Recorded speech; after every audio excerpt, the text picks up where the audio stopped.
여러분 안녕하십니까. 소종섭의 시사쇼 시작하겠습니다. 미국의 전격적인 니콜라스 마두로 베네수엘라 대통령에 대한 체포에 전 세계가 놀랐습니다.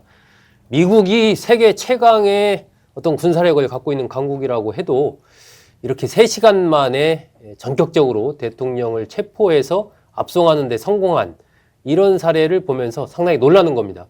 그리고 베네수엘라도 뭐 남아메리카에서 만만치 않은 나라이고 인구도 상당하고요. 3천만 명 정도 된다고 알려져 있고, 또 미국의 이런 어떤 공격에 대비해서 중국과 러시아로부터 여러 가지 방공망, 또 미사일도 뭐 배치했다, 또 특별팀도 만들었다, 뭐 여러 가지 말이 많았었는데 한순간에 그냥 체포가 됐습니다. 특히 이번 사태를 겪으면서 중국과 러시아의 그 방공망, 여기에 대해서 상당히 좀 불신이 커지는 그런 흐름도 엿보이고 있습니다. 이 문제 아시아경제기획취재부의 이현호 기자와 함께 좀 자세히 알아보겠습니다. 자, 이현호 기자, 아무래도 뭐 미국이 이렇게 정말 오랜 준비를 했고 신속하게 했다라고 해도 이 베네수엘라도 뭐 남미의 강국 중에 하나고 만만치 않은 군사력도 좀 갖고 있는 걸로 알려져 있고, 그런데 중국과 러시아가 상당히 전폭적으로 또 지원을 했던 걸로 알려져 있는데 속수무책으로 그냥 당한 그런 모양새예요? 네, 그렇습니다. 사실 이제 트럼프 대통령이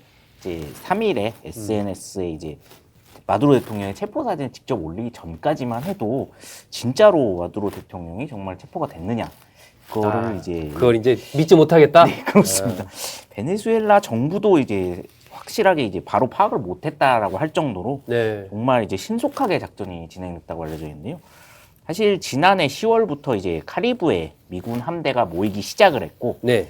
이제 한 2만 명 정도의 미군 병력이 집결을 했었다고 합니다. 근데 그때만 해도 정말로 2만의 병력으로 베네수엘라 수뇌부를 타격할 수 있을까? 이런 의문점들이 많았었는데요.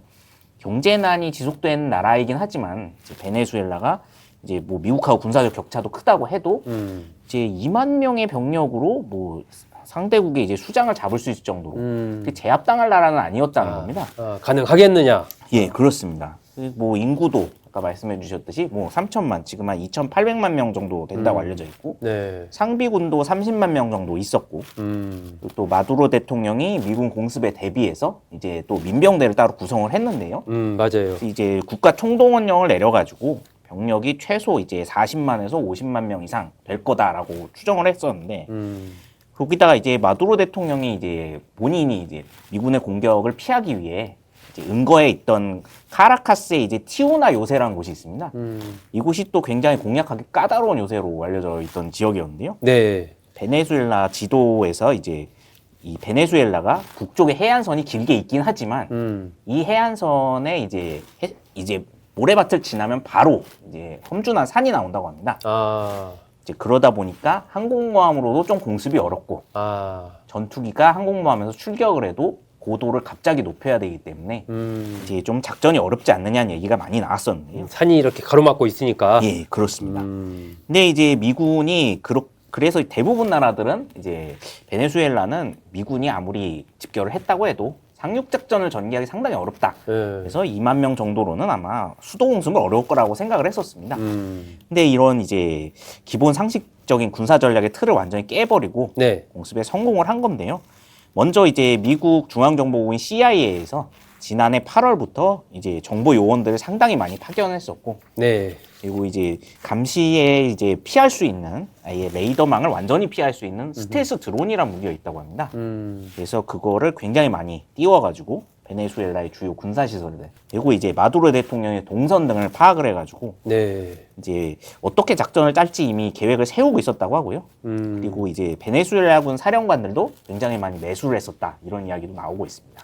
이미 스텔스 드론을 통해서 사전에 군사시설의 위치나 방공포 위치나 뭐 마두로 대통령의 동선 이런 것들을 CIA와 협력해서 완전히 파악한 거, 이게 또 상당히 컸군요. 예, 그렇습니다. 이제 그런 상황에서 이제 전력 시설들을 다 마비를 시키고, 네. 이제 새벽 2시에 기습적으로 공습을 가하다 보니까 베네수엘라군도 상당히 우왕좌왕했었던 모양입니다. 네. 이제 그 사이에 이제 좀 상대적으로 비어 있었던 이제 티우나 요새를 갑자기 급습을 하는 바람에 이 작전이 성공을 했다, 마두로 대통령이 체포됐다, 이렇게 분석이 되고 있습니다. 전략적으로도 어쨌든 좀 성공적인 전략을 짰다, 일종의 성동격서 비슷하게 이렇게 예, 좀 그렇습니다. 관심을 다른 데로 돌리고 어쨌든 여러분도 보셨지만 뭐 저도 이 보면서 야, 이 참 미국이 한편으로는 대단하다 하는 생각이 들고 한편으로는 또 너무하다. 어떻게 다른 나라 대통령을 이렇게 잡아가나 이런 생각도 들고 여러 가지 좀 생각이 들었습니다. 자, 근데 이번에 포인트 중에 하나가 어쨌든 베네수엘라 입장에서는 뭐 중국, 러시아의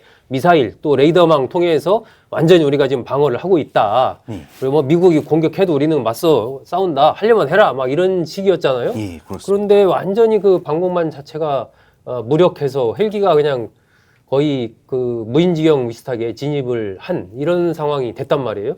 그러다 보니까 과연 이 중국과 러시아의 방공 시스템을 믿을 수 있느냐. 이거 이제 그동안에 다른 나라들도 도입한 나라들도 있고 한데 이번에 딱 그 사례를 보고 나서 불안감이 훨씬 커졌을 것 같은데 어떻습니까?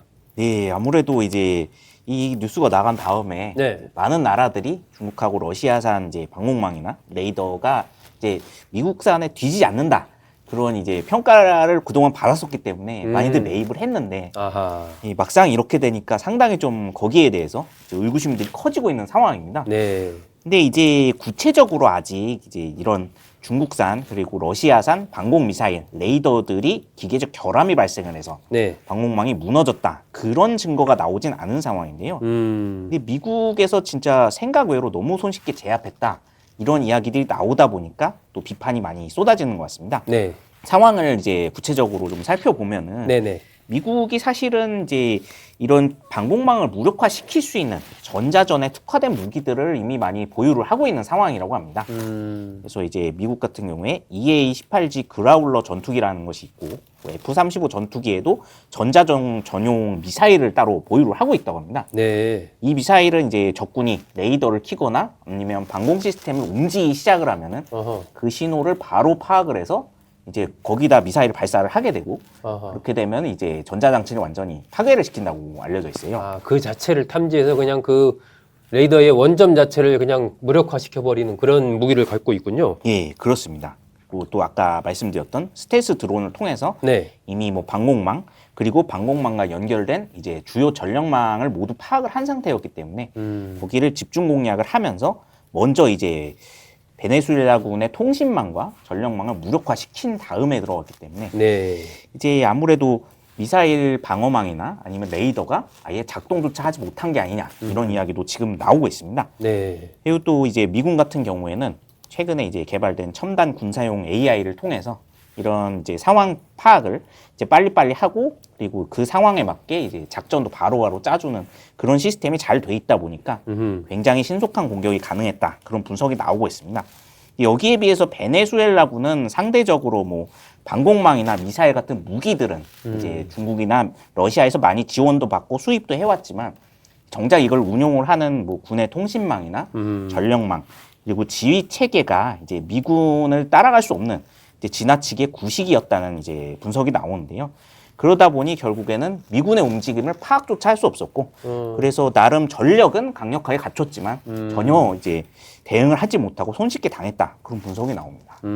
일종의 하드웨어는 최신인데 그걸 운용하는 소프트웨어가 그걸 따라가지 못하면서 그냥 하드웨어 자체도 무력화돼 버리는 그런 상황이 이어졌다라고도 볼 수 있네요. 예, 그렇습니다.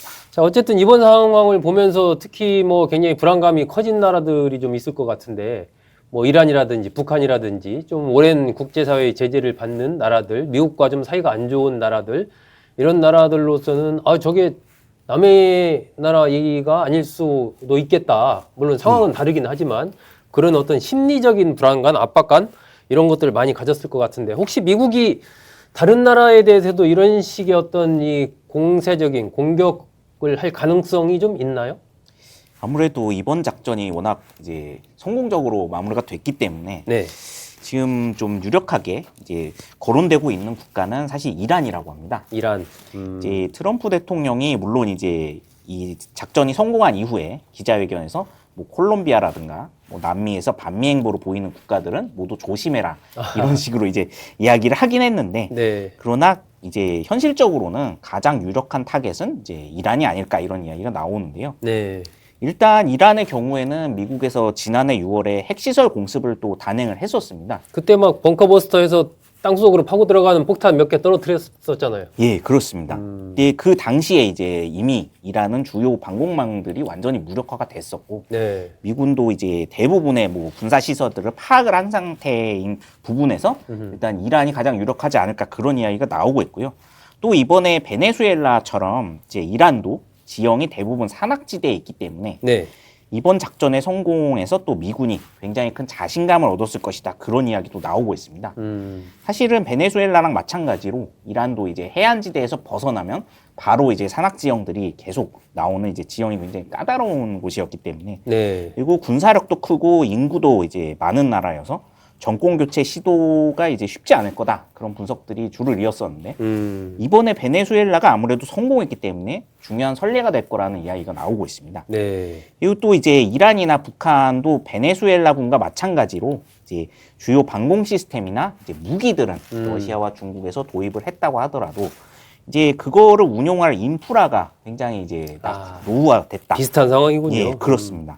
그러다 보니까 이제 미국이 베네수엘라랑 비슷하게 이 지역의 작전을 구사를 하면은 똑같이 당할 가능성이 굉장히 높다는 이야기거든요. 그래서 이제 레이더나 요격 미사일이 제대로 작동조차 못하고 이제 그런 고립된 상황에서 최고 지도자가 또 체포될 수 있다. 그런 우려들이 나오고 있는 것 같습니다. 네, 어쨌든 뭐 이란이든 북한이든 여러 나라들 그러한 국제사회 미국과의 과거의 이른바 악의 축으로 미국이 지목했던 나라들로서는 상당한 불안감을 이번에 느꼈을 가능성이 좀 있지 않나 싶습니다. 하지만 한편으로 본다면 이제 미국의 이러한 행동, 이것이 미국으로서는 뭐 오래전에 소배된 미국의 마약 밀수출한 그러한 두목으로서의 마두로를 체포한 거다 이렇게 얘기를 하지만 국제사회가 보기에는 다른 나라의 어쨌든 대통령을 이런 식으로 미국이 힘의 논리를 통해서 군사력으로 잡아간다는 거, 이게 이제 미국이 이른바 얘기하는 인권과 자유의 나라 맞느냐, 이거에 대한 그 국제사회의 반발, 이런 것들도 만만치 않을 거고, 앞으로 다른 행동 한다면 이런 게 더 또 커질 가능성도 있는 거 아닙니까? 네, 사실은 지금 아무래도 이 마두로 대통령 체포 작전의 경우에도 가장 큰 문제가 이제 전후 처리 문제라고 하는데요. 네. 일단 마두로 대통령의 경우에 말씀해 주신 대로 마약 밀매 혐의를 적용을 해서 지금 체포를 한 상태인데 사실 기소 자체는 2020년부터 했었습니다.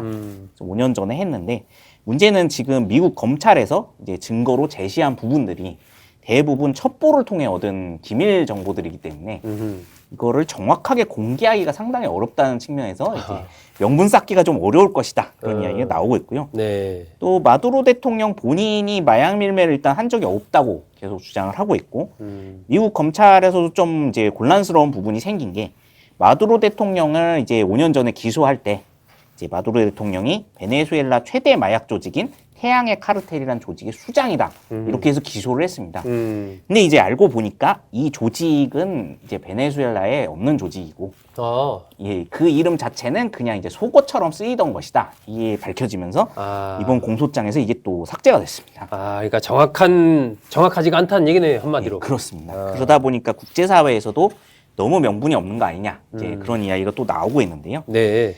그리고 또 하나의 문제는 이제 마두로 대통령은 그러면은 이제 체포를 했는데 네. 이제 그 다음에 또 전후 처리 문제도 국제사회의 기대와는 좀 다르게 가고 있는 점도 이제 비판을 많이 받고 있습니다. 네.